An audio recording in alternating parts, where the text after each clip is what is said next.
Yun, finally nakita ko rin yung Under Armour na logo. Parang hindi siya under ng Under Armour, no? Kasi yung logo niya ay nakatago. Ang kulit, no? Guys, meron naman tayong bagong item dito. Meron tayo ditong Curry shoes. Malamang sa malamang, ito yung pinakabago niya, ang Curry 11. Tatlong colorway itong ipapakita ko sa inyo. Sakto kakarating lamang nito guys ha, sa mga naghahanap ng Curry 11. Finally, meron na tayong tatlong colorway. So ito, isa-isay na natin. So mauna muna tayo sa box, ayan. Typical na Curry na box, ayan. Pansin nyo naman. Ito yung unang colorway. Ayan. Okay.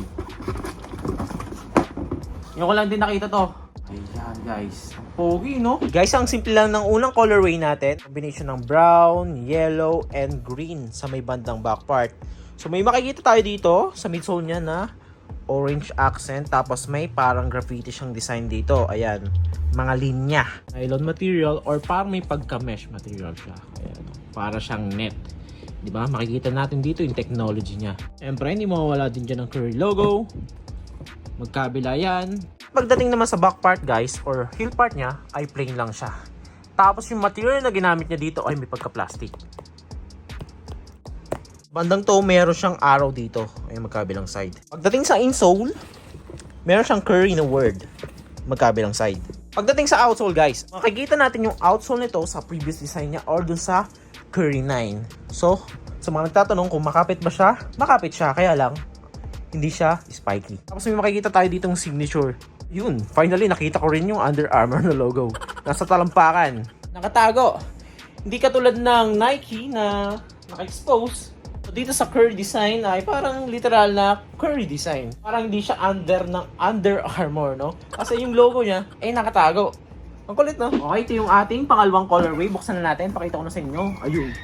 Guys, two-tone lang yung pangalawa nating colorway, which is purple and white combination. Guys, napakasimple lang talaga ng datingan ng pangalawang colorway natin. I know. Ube. Closer look. Ayan, literal. Dalawang kulay lang siya, guys. Purple and white. So, same material. Curry na logo. Curry na word. Sa back part, plain lang din. Tapos, may pagka-plastic material din.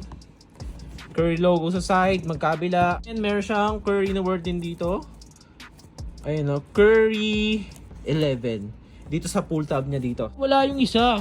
So kaya pala hindi ko napansin na may pull tab tong isa. Kasi yung isa ay wala. Meron din siyang signature dyan ni Curry. Okay, ito yung last pair natin. Actually wala talaga akong idea sa mga colorway nito. Ngayon ko lang din nakita tong mga ina-unbox ko. Kaya medyo nagulat din ako sa mga color combination niya. Okay? Ito yung last pair natin. Kayo na una makakita. Ayun o.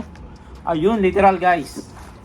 So, may pagka Golden State colorway yung ating last. Tingin ko ito yung mag-hype na colorway kasi Golden State Warriors colorway nga siya. Ayun o. Mapapansin nyo yung buong upper part nga. No? So, combination ng blue, gold, white. Tapos may mga speckle pa dito sa midsole. Ayun siya o. May mga dot. Ang angas ng logo nyo sa tong kasi red yung ginamit na lang kulay dito. Tapos ang mampa ng gold. Meron pala siyang gray color din. Ayan, sa bandang heel part na yan. Tapos red din yung ginamit niya ditong color, which is nagpa-pop up na angat din. Ano masasabi nyo dito? Ito talaga yung literal na Golden State Warrior colorway. Tanong lang ako sa inyo may makapag-explain ba sa akin kung bakit nagiba yung logo ni Curry? Diba dati yung logo ni Curry ay yung 30 SC? Diba? Ganun siya dati, diba? So may makapag-explain ba sa akin kung bakit nagkaganito ang logo ni Curry? Mag-comment kayo dyan.